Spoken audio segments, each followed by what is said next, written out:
manolotra anao ny logité. Saba Power dia manala ny loto rehetra ary miaro ny loko. Saba Power manolotra anao. Ankafizo ny logité miaraka amin'ny fromage la vache qui rit. Sady matsiro mampazotomana. Ho fafinaretan'ny ankohonanao. Anti-tache tsara be no ampiasaiko, manazava ny endriko sady manala tasy. Tsara be manolotra ho anao ny logité.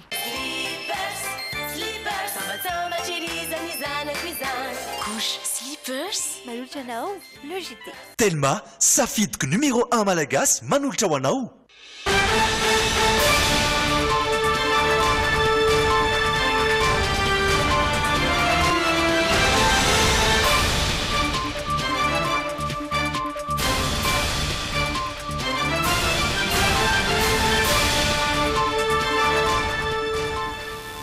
Ambifalina tompoko lasy tompoko vavy no iarabana mianadasy ny ekipa iray manontolo anao amin'ity zoma faina ambin'ny folo ny volana febroary ity eto amin'ny logité any Djumine anasana ianao koa anaraka izany hatramin'ny farany ireto ny lohatem-baovao ho any androany. Navotsotry ny mpankakely no maly alina ilay mpandrarakarana Akily Kasamy Tsenay. Analiny mahery eo ireo tanora malagasy mirona mitady asa misehatra ny fifandraisana. Manoloana ny fimenomenoman'ireo mpanjifa maro no ny fiakaran'ny vidin-jiro izay lanin'izy ireo dia nitondra fanazavana androany ny tale jeneralin'ny Jirama. Misedra olana ny orinasa Farmady, orinasa malagasy mpamokatra fanafody any mbola tafatsangana hatramin'izao. Any ivelany nametra-pialana omaly ny Prime Ministra Etiopiana Haile Mariam Desalegn. Ankafaliana tompoko lasy tompoko vavy no hitsidiana ny tokantranonao amin'izao alay izao ary anasana anao ampanajana anaraka ny logité hatramin'ny farany. Tsy ampiandrinareo ela izay satria efa lasalasa ny fotoanantsika andao arahana avy hatrany ireo vaovao isan'ny nisongadina ny tany saina teo.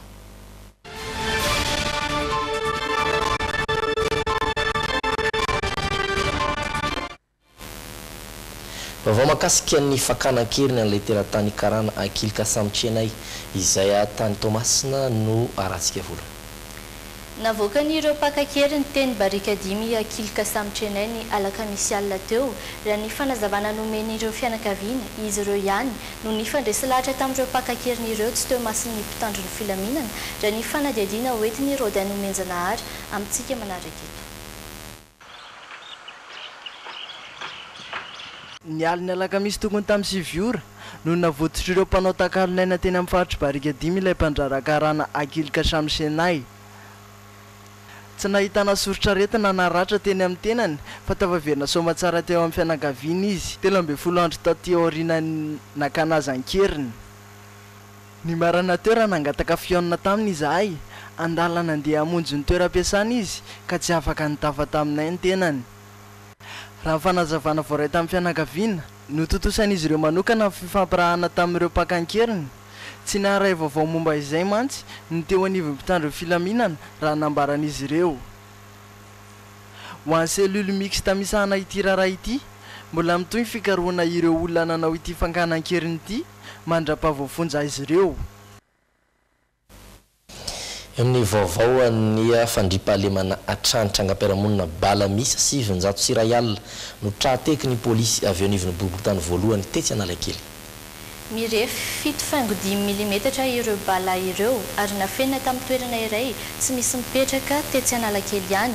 Ireo mpanao trano andeha hanamboatra ilay trano nahita ireo bala ireo no natsikaritra zavatra fahafa ka nampandray avy hatrany ny tompon'ny trano. Ireo tompo-trano kosa avy eo no niantso avy polisy. Tena avy hatrany tetsy amin'ny bureau-ny polisy tsara lalàna ireto bala ireto ary misokatra ny fanadiadiana. Fantatra fa ny polisy misana ny ady heloka be vavy etsy Anosy no misana ny fanadiadiana mikasika ireo bala tratra io. Izy ireo makasika an'ireny amin'ny etapany faharoa dia mbola isy vaovao an-trangam-piarahamonina ihany fa izao tsika dia hivadika amin'ny vaovao sosialy. Analiny mahery ireo tanora malagasy mirona mitady asa eo amin'ny sehatra ny fifandraisana. Ny resaka antsomaka ny ivelana ny call center ny tena mahaliana ny tanora. Izy ireo raha teo mandray mpiasa 100 mahery kely isam-bolana raha ny fanazavana voaray ny Pierre Dina Razafindramanana sy Anja Rakotonoray.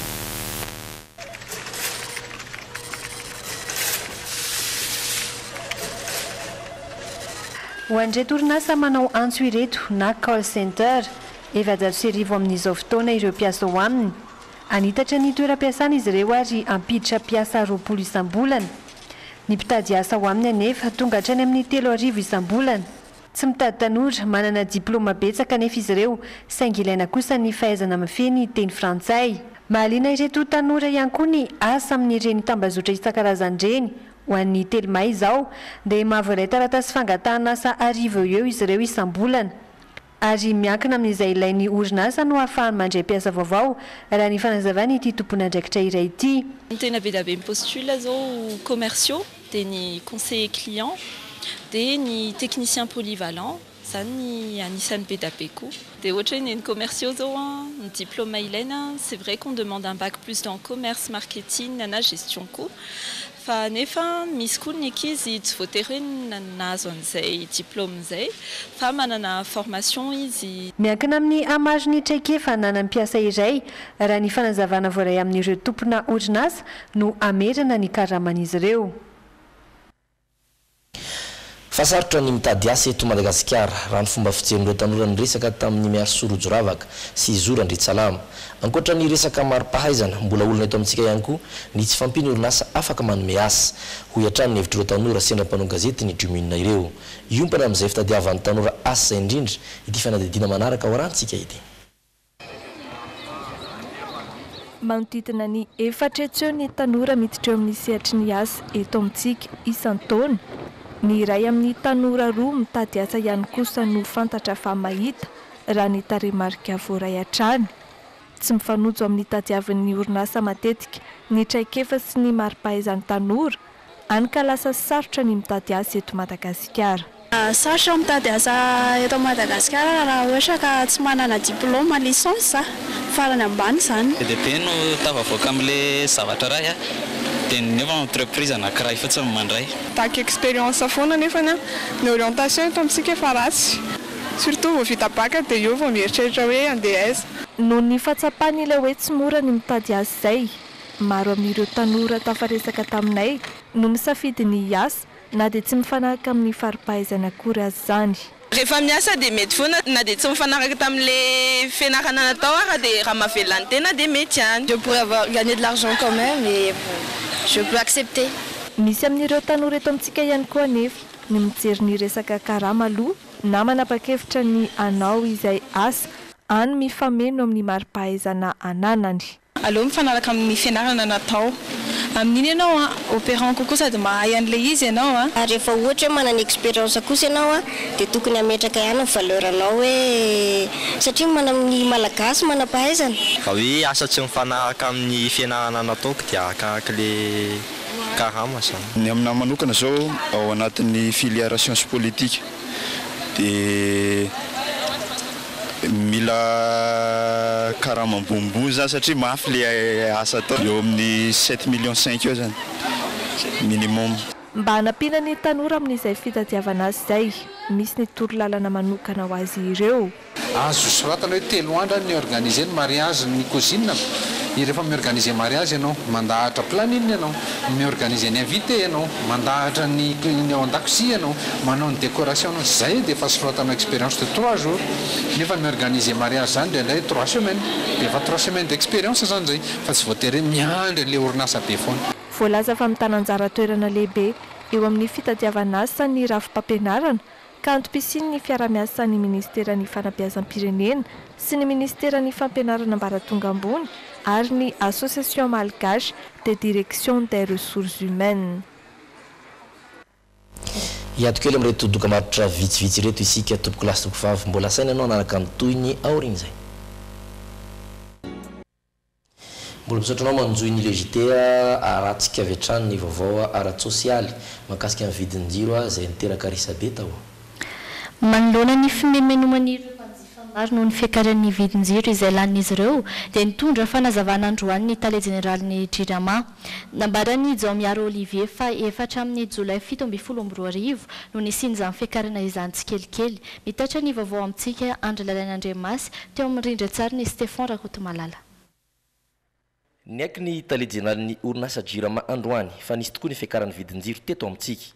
indrindra ho an'ireo faritra voalohany izany hoe ireo faritra tena mambola mampiasa angovo azo avy amin'ny tohadrano toa n'Antananarivo sy manodidina Fianarantsoa tampon-tanàna ary Tomasina tampon-tanàna antondrona tonga izany raha fanazavana nentina Andriamatoa Jaumear Olivier voalohany amin'izany dia ny fahitana tao anatin'ny facture ireo fizarana roa na tranche roa eo amin'ny sokajy tarifa 16 ny faharoa kosa izay mifandraiky amin'izany ihany dia ny fahatsapana fa miamena ny rano azontsika ahodina ho angovo nanomboka ny taona 17 sy 10 lasa teo raha jerena facture iray dia hita fa tsy mandoa afa-tsy 500 ariary isaky ny kilowattheure iray ny mpanjifa amina tranche voalohany ho an'ny tarifa 16 raha toka 700 ariary izany ho an'ny tranche faharoa no izana nampifanakakezina ireo tarem-bola aloha ireo izany hoe izana tsikelikely ny ampitoviana 700 ariary isaky ny kilowattheure iray na première tranche na deuxième tranche fanovana izay nanomboka tamin'ny volana jolay taona 17 sy 10 lasa teo tamin'ny juillet 2017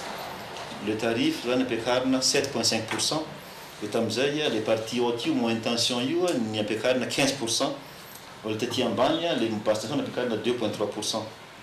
Les autres sika zany mba natao ny équilibre kely hoe 8,5 ny ary ambony dia mba eo amin'ny 10 io zany le aty ambany en moyenne le en partie basse tension.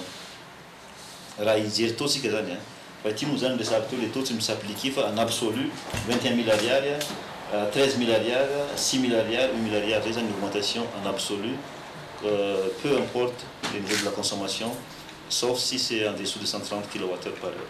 Tanjo ihany koa ny anamorana ny famakian'ny olona iray ny facture tonga eny am-pelantanana ho avy tsy ela ny fandarana asa ataon'ny jirama mba ampianarina ny olona ho amin'ny famakiana izany raha zavany tsotsotra dia mandany ampahefatra litatra amina gazoil ny 1 kWh izay mahavita mandefa jiro na fitaovana manana tanjaka 100 Wh ao anatin'ny adiny ray miisa 10 ny fandaniana amina kilowattheure no nosokajiana ireo mpanjifa roa dia ny tarifa 16 sy ny tarifa 14 zany dia ho an'ny olona ny consommer hatramin'ny 70 kWh par mois eo zany hoe zany olona sy dia mandany loatra jiro anatokatrano fa rehefa ambon'izay dia tsara mandeha tarif 16 ny tarif 16 dia 370 ariary zany 370 ariary ny kilowattheure fixe ou en zone 1 de ça pour simplifier l'explication.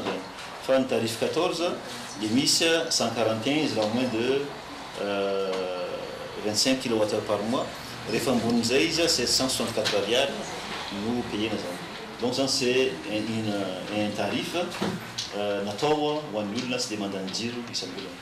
Wando pandifana amin'ny haute tension na moyenne tension dia efa niatra ny famekanana vidin-jirony izy ireo izany hoe ireo mpanjifa mandany betsaka toy ny orinasa sy ny maro hafa na zany aza dia no izany jirama ny izarana ireo compteur intelligent izy ireny mba hahafahany mikajy ny fandaniny etsankilany dia nentaniny talejenalin'ny jirama kosa ireo mpanjifa ny misokajy basse tension izany hoe ireo tsy mandany jiro sy tsy mampiasa fitaovana mandany jiro mba haikajy ny fandaniny hatrany pejiny fahasalamana kosa dia misedra olana ny orinasa Farmad orinasa malagasy mpamokatra fanafody any mbola tafatsangana hatramin'izao tsy mbola nisy ny fanalavana ny fepitoana ahafahana izy ireo mandony hetra amin'ny famokarana fanafody noho io dia tsy afaka mamokatra sy hanaparitaka ireo fanafody vokariny intsony aloha izy ireo raha ny fanambarana antsoratra androany raha itony tsy famokarana dia mety afara amin'ny fotoanan'ny orinasa zany raha ny fanadihadiana natao Ndrino Tahiry sy Doda Rajarinjato. Ny volana Martsa 7 no nangataka fanalavana fepitoana ahafahan'izy ireo mandony TVA na ny hetra alaina amin'ireo tombom-bidiny vokatra vita ny Farmad. Tsy no avozin'ny fanjakana intsony izay fanalavana fepitoana izay raha ny fanambarana nataon'izy ireo. Vokatra io volana maromaro izao no efa niato ny fanapariany ireo fanafody vokarin'ny orinasa. Tsy maintsy efa n'ity orinasa mpamokatra fanafody ity ireo hetra vidin'ny singa farany na ihany koa ireo akora vao afaka miroso indray amin'ny famokarana izy ireo. Amin'izao fotoana dia isan'ireo tsy hita eny amin'ny toeram-pivarotam-panafody intsony ny Coligalm satria dia tsy nisy ny famokarana tanatina vanim-potoana maharitra. Ny Coligalm no isan'ireo fanafody mampitony fanaintaina vokatry ny tsy fandevona kanina. isan'ny tena tadiavin'ireo mpizahatany mandalo eto amintsika izy io. Tany amin'ny fiafarany taona 70 tany no nahitana orinasa 3 lehibe namokatra fanafody avy eto Madagasikara ary dia atao anatin'izany ny Nifar, ny Ratera, Ofafa. Efa samy mitsahatra tamin'ny asany avokoa ireo orinasa ireo no nifatiantoka teraky ny fitoban'ny fanafody avy any ivelany. Raha ny voalaza fanambarana nataon'ny Farmady Mantsy tsy voakejan'ireo sara sy etra ny ankamaroan'ireo fanafody miditra eto amintsika.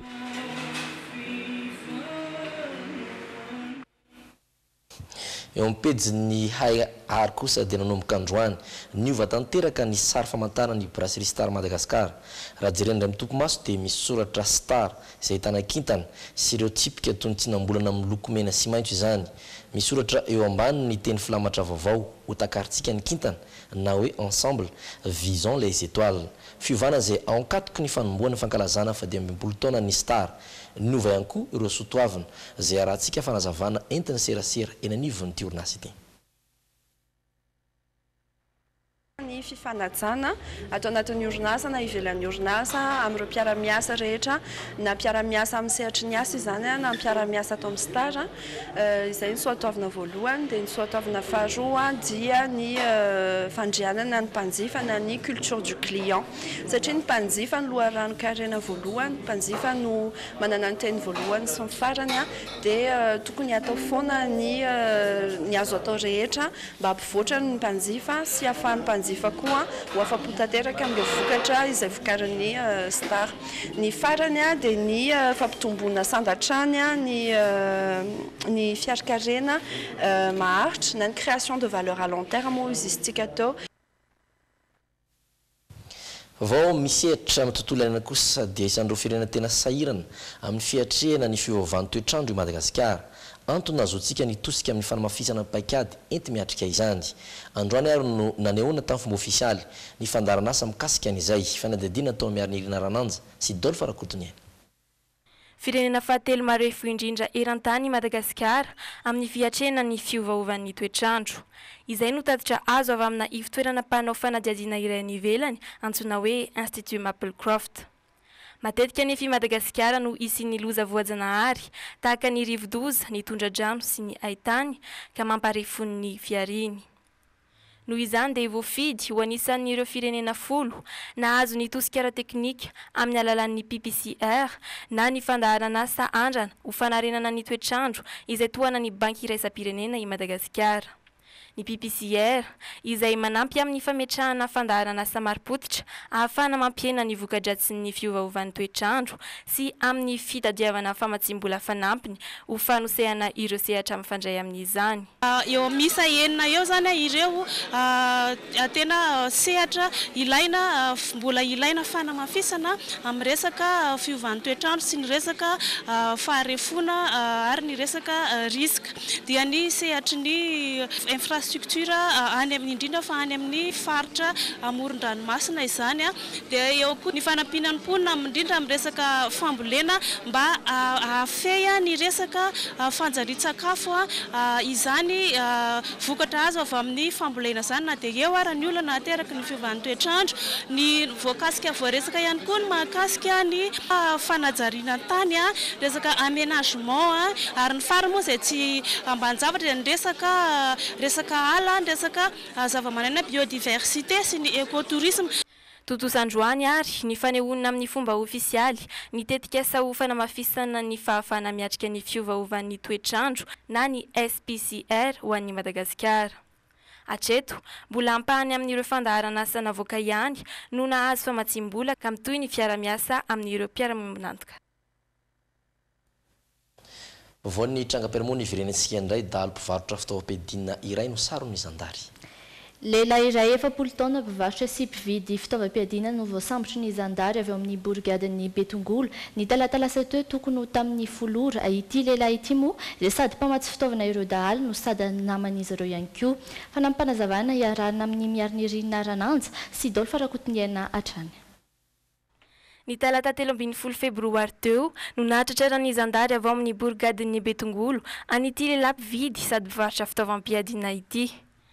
teny Ambohimanarina tao amin'ny trano fivantanany eto Antananarivo no nahatratrarana azy ary nandritra ny fisavana ny trano sy ny entany dia bala miisa 720 no tratra tao aminy ka mirefy 7,5 milimetatra ny sivy ary mirefy 7,2 milimetatra kosa ny 20. Raha ny fantatra mantsy dia avy any Betroka ity lehilahy ity ary dahalo namany avy any amin'ny faritra ny Avininy no amarotan'ireo fitaovam-piadiana alainy eto Antananarivo.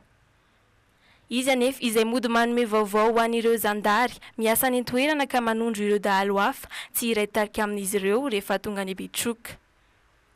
Iray tamin'ireo andia dahalo ahina amin'ny trangana afaty zandary iray tany Betroka ihany koa ity lehilahy ity araka ny vaovao voaray ary mpanao fanafihana fiara ihany koa.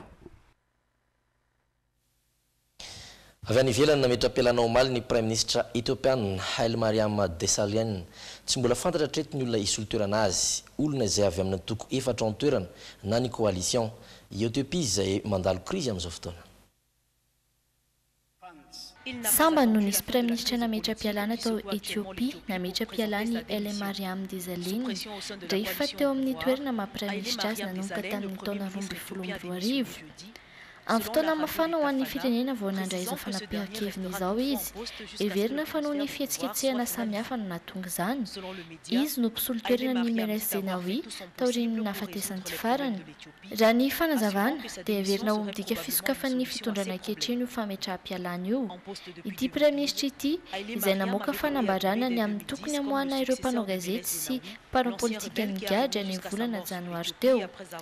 Nanomboka tamin'izay gadra anjato no efa nivoaka.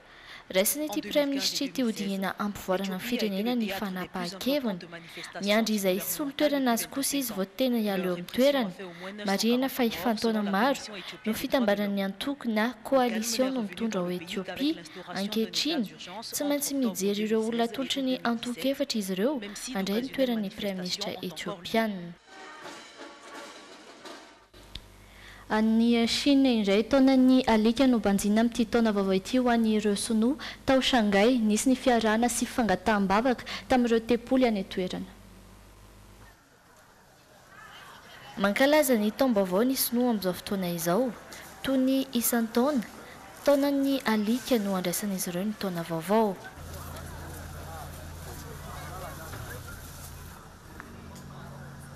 Tao amin'ny tepolon'ny Longhua, Shanghai, olona n'arivo maro no tonga ny vavaka nangataka arena.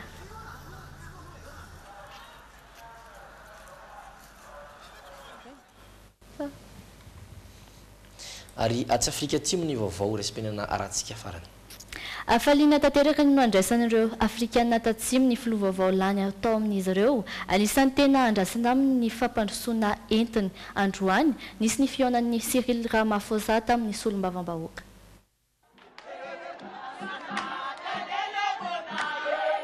Afaliana no andraisan'ireo vahoaka Afrikana tatsimo ny fahalaniny Cyril Ramaphosa. Iray andro taoriny nametra-pialan'ny filoha telo Jacob Zuma efa nanao fianiana ny Cyril Ramaphosa nambarany tao anatin'izao fa hiady amin'ny kolikoly izy.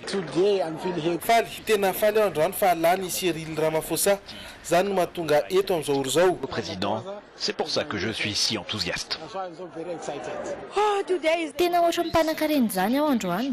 Tena androany ny andro tsara indrindra eo amin'ny fiainako. Mieritreritra hoe ampiova ny fiainan'ny Afrikana tatsimo izy. Andrasan'ireo vahoaka Afrikana tatsimo araka izany fiovana entiny ity filoha vaovao ity. Hiasa mafy mba tsy handiso fanantenana ny vahoaka eto Afrika Atsimo. Misaotra betsaka. Merci beaucoup. Androany nisy ny fionan'ity filoha vaovao ity amin'ny solombavam-bahoaka fotoana izay hitondra sosokevitra amin'ny ady amin'ny kolikoly. Au cours duquel il devrait détailler quelques-unes de ses propositions en matière de lutte anticorruption. Akatsika ireo pejy ny tapany voalohany légité androany ny tapany faharoa no miandry anao. Mikasika ny karemy ny hoy anao tamin'ity androany ity. Teny anglisy mikasika ny fitiavana sy ny Saint-Valentin no entina amintsika ao anatin'ny fandaharana vaovao teny anglisy. fifaninanana amin'ny lalao ski ataon'ireo robot mandritry ny lalao olympique any Korea Atsimo no entina ao anatin'ny hafakely. Ireo rehetra ireo no miandry anao anatin'ny tapany faharoa izay mbola iarahanao amin'ny Nenada ihany. Rosoeto amin'ny tapany faharoa ny logité indraitsika tapany faharoa izay anaranao zanam-pandarina maro samihafa isan'izany anomboantsika aza ho any androany ny hoy ianao.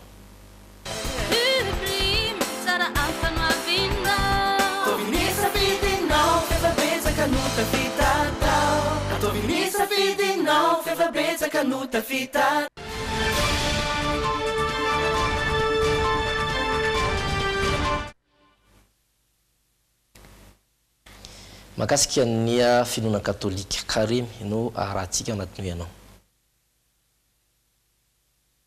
Lokanao teo androany atoandro. Tsonjo. Ianao ve raha fahafantaranao Karemy tsika zao manao ahoana zay finanana trondro zay ina mba fantatrao? Ny eva Karemy zany ny kristianina dia mifady hena dia akoho trondro hazan-drano zany ny hoanina mandritry ny Karemy. Zany hoe ianao zany talohan'ny sakafoanana nieritreritra an'izay sa? Ay za tsy hoe nieritreritra an'izay, za zany ny musulman fa le malala an'le religion fotsiny. Lasopy. Misy hena sa? Tsisika. Katolika dia mifady hanina ohatra hoe zoma lakamisy fa sabotsy zany mety mahazo mihinana ihany. Trondro roniny mbola tazo ty mpianatra ny etika. Tsy mahalala an'izany hoe Karemy zany. Mbola tsy mifantatra. Fa ina finoanao raha tsy madiso? Mbola tsisy. Mbola tsisy finoana? Ie. Tsy mivavaka zany? Vavaka ka. Amin'inona ianao? Any FKM. Ay dia tsy manao an'izany Karemy zany? Tsy manao. Henako soso dia sino. Tsy manaraka Karemy zany ianao? Ina finoanao? Katolika. Dia ina ny fahalalanao an'izany hoe Karemy zany? Za tsy nianatra sekoly alahady fa mivavaka fotsiny. Laoka katoandro ravitoto sy henakisoa amin'ity andro mafana ity hoe. Dia ianao ve manao Karemy? Tsy manao saka protestant dia tsy nanao. Trondro sira. Ary ianao ve manao Karemy? Tsy manao aka amin'izay le miasa be. Vanjobory Tsy manaraka Karemy zany ianao? Tsy manaraka zany zany protestante fa tsy dia mihinana hoe hinana enomby sa inona tianareo tenena rehefa hena. Karemy zany hoe tsy mihinana mifady hena. Resaka fivavahana hoe 70 andro alohan'ny hatongavam-paka dia tsy dia mihinana hena zany matetika ny Laoka atoandronay ity zao ana sosisy ravitoto. Na izy samby hafa fa tsy nafangaro. Anatin'ity raha tonga ny vanim-potoana ny Karemy dia manao Karemy aho satria izaho koa katolika. Ay dia fantatrao zany hoe inona no tsy mihinana dia inona no tsy mihinana? Iny mbola dinidiniko fa ohatr'izay izy aho mahay ihany. Anatin'izao vanim-potoana izao aloha mbola tsy tadidiko tsara manao azy. Akoho dia zay akoho. Dia fa manao Karemy sa tsy manao? Protestant za tsy mahay Karemy. Laokanay teo ana zao laokanay trondro. Manao Karemy sa tsy manao? Manao Karemy tsika ka. Ia. Manao Karemy tsika trondro ny laoka tanikeo zao. Saosisy ravitoto. Dia manao Karemy sa tsy manao? Manao Karemy. Normalement tokony larbisy zoma. Tsy mihinan-kena. Raha ny fantatra ny Karemy dia vanim-potoana fifadian-kanina izay matetika moa ny finoana katolika no manatanteraka azy io andro vitsivitsy 70 andro mialohan'ny Paska izany rehetra zany. Miamafy izany arakaraka ny manakaiky ny herinandro masina izay fadikan'izay ary matetika dia ny fifadiana tsy fihinanan-kena rehefa alarobia zoma no ankalazana sy anaovana izay Karemy izay. Izay no mahakasika an'iny eo amin'ny zanam-pandarana manaraka kosa vaovao be izy ity dia ny teny anglisy.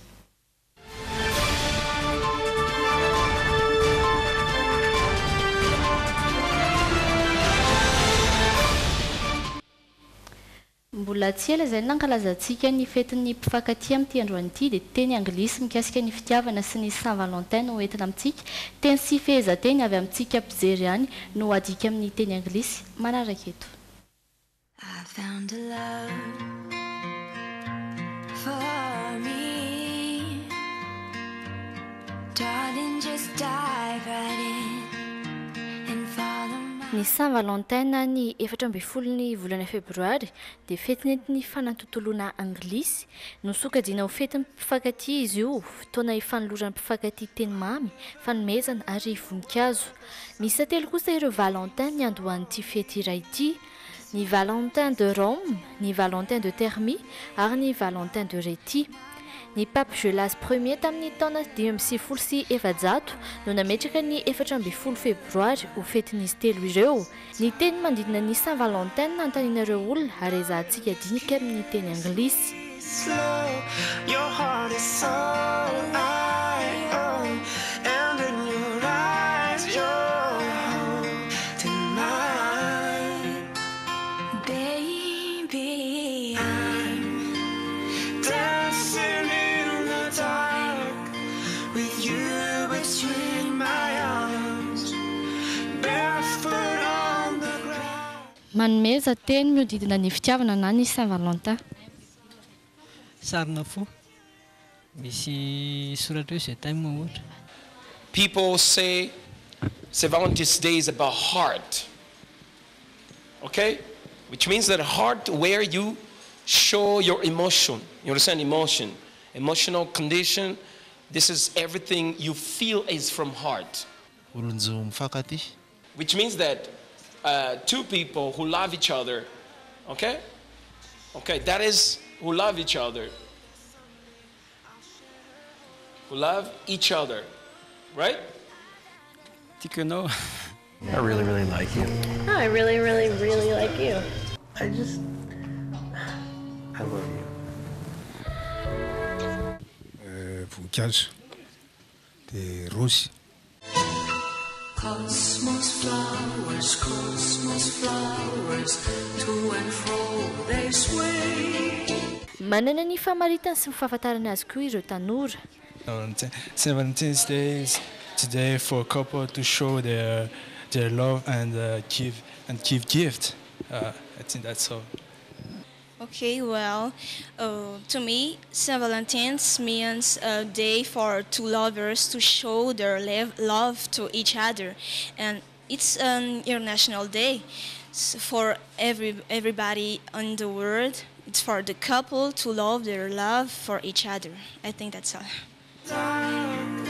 With you between my arms, barefoot on the grass, listening to our favorite song. I have faith in what I see. Now I know why I have met an angel in person, and she looks perfect. I don't deserve this.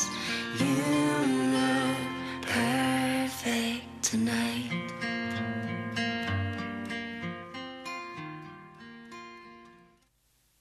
Fantarao fa manomboka androany dia isy eto amin'ny logité ny zanam-pandarana teny anglisy. Fa toy mazatrantsika dia misy hatrany koa ny zanam-pandarana insolite.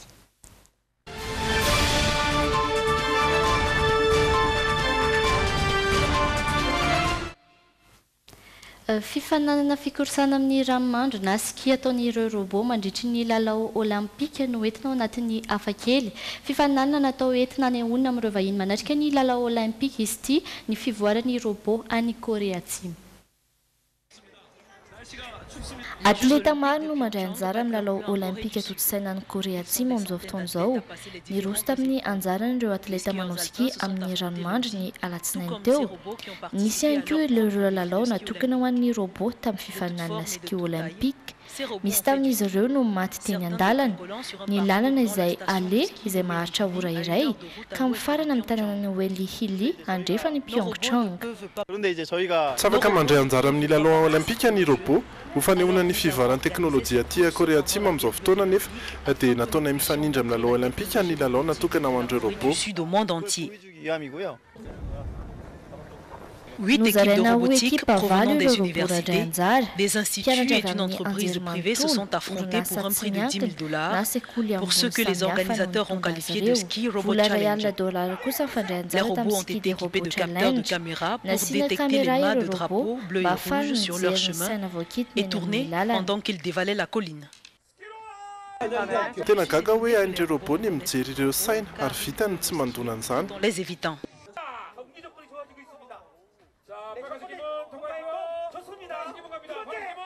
Nivoaka nandresy tamin'ny lalao ny ekipan'ny Taekwondo V tamin'ny afangaram-pandeha nanaovan'ilay robot ny alavirana fa teo ihany koa ny saina nolalovany.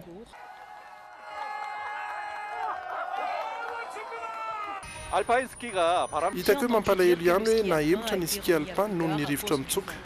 Et c'est dommage, je pense. Anisan'ny fepetrahan'otakina nandritry ny lalao ny hoe tsy maintsy mihoatra ny 50 cm ny robot mitsangana amin'ny tongotra roa, misy fitohizan-taolana toy ny lohalika sy ny kio, afaka mampiasa ski sy mitena hazo.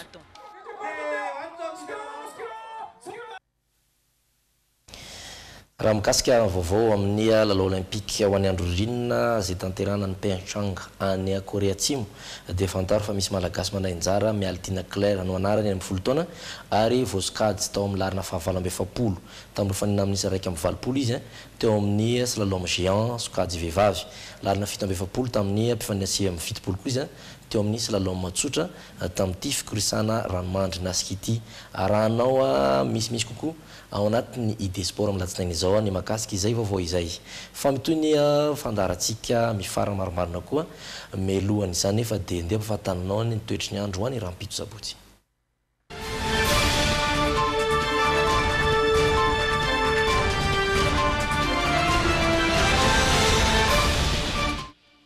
Saika norambaratra manerana Madagasikara raha mpitsotolakandro raha ny voavinavina ny mpamatatra ny toetrandro amin'izao isan'izany Antananarivo Antsirabe Mahajanga Fianaratsoa Thomas Antsiranana izay dia tsara amin'izao dia horambaratra avokoa ny antoly arery aloha raha ny fatolotra eto amin'ny logité no tsisy orana fa ifandimy kosa ny raona sy ny masoandro hatreto aloha dia i Thomas sy Mahajanga no manana maripana ambony indrindra 2 degré Celsius zany ary mbola Antsirabe no ambany indrindra dia 10 degré Celsius afanafana somary agnatsika kosa ho Antananarivo 7 degré Celsius hatramin'ny 17 degré Celsius zany ny afanana ho antsika eto Antananarivo sy manodidina raha mpitso amin'ny 10 ora sy 7 minitra no iposaka ny masoandro ilentika kosa zany amin'ny 1 ora sasany latsaka 3 minitra. Dia izany koa tompo lasitoko vavy no isaorana ianao naraka ny logité hatramin'ny farany fanomezana fotoana ho anao indray raha mpitso ametrana mandram-peona tompoko. Veloma mandram-pitafa tompoko.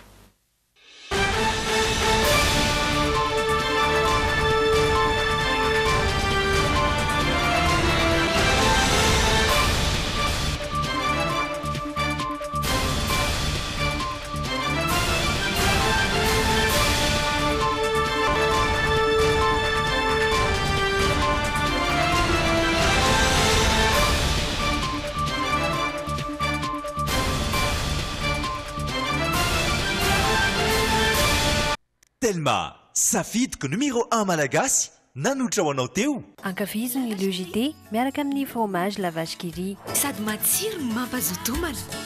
Ho fafinaretany ankohonanao. Saba Power dia manala ny loto rehetra ary miaro ny loko. Saba Power nanolotra anao teo. Bijouterie Santia mividy volamena manolotra anao ny logité.